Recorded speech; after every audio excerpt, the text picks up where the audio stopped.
My name is Stephanie Kinsey. I'm with Total Networks, and our company does IT support for professional businesses, mostly law firms.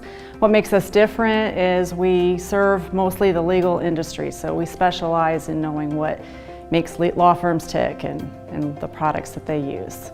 So what was the problem I was having before I started using Zoom Connect? I was using another service for our blogs, and I just didn't feel like the content was really what we needed for our clients. It wasn't always answering the questions that they might have. And I just didn't, the biggest thing though is I just didn't feel like I had a personal relationship with the provider. When I switched to Zoom Connect, I felt like I knew there was a person on the other end I could call with questions. They helped me with support and getting implemented. And I felt that the writing for the blog service was just far superior. The other thing is before I wasn't doing a printed newsletter and I wanted to, and I found that the Zoom Connect service just helped me get my newsletter going without a lot of pain. I just, give them the mailing list and they take care of it for me, and yet they allow me to have custom content of my own. So I can still make my newsletter look personal, but I don't have to write the whole thing. I can just write parts of it.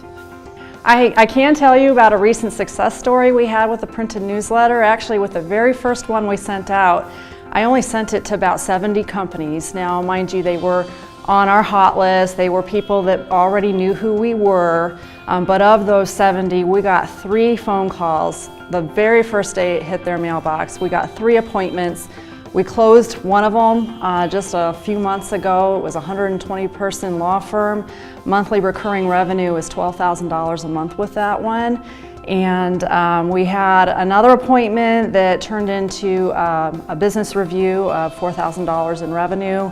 And the third appointment, they're still talking to us. So we found that we definitely got our return on investment with this. What do I find beneficial about Zoom Connect?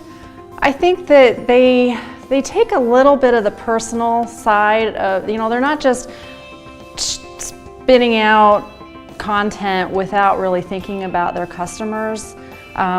We're given the opportunity, like I said, to customize part of the newsletter so we can write our own content. And they make each of the newsletters for each of their customers different. We have our own logos and our own color schemes, and we're able to work together as a team to produce a template that works for our company. And the other thing that I really like is they've got what's called geo-protection, where they're spinning the content so that mine isn't identical to someone else's that's down the street, and I think that's unique. One of the things that I found that the product helps me with is bringing in leads into our website. It creates a ticket right away, an activity and an opportunity, and so that's all automated. I have it set so that when that ticket comes in, I get an email to me and my sales manager, and so right away we know that they have contacted us on the website, and we have their information and can follow up real quickly. How's it working with the people at Directive? It's been great. Lots of times I can send emails, but if I need to, I can pick up the phone. I know who my contact is on a day-to-day basis. I know who the owners are, so that's been nice. I found that Directive has really helped our business have the rubber hit the road. We've talked and talked for a long time about doing a printed newsletter and just never could get it to happen. And we were doing e-newsletters before I started. I was doing it myself, but I found that this process of it always happens on the first of the month, and I know it's going to happen whether I'm in the office or not. I've got someone out there making sure that that's always happening, and that's really been successful for us. I would absolutely recommend Zoom Connect to other MSPs. I've found that it definitely has been a good investment for me.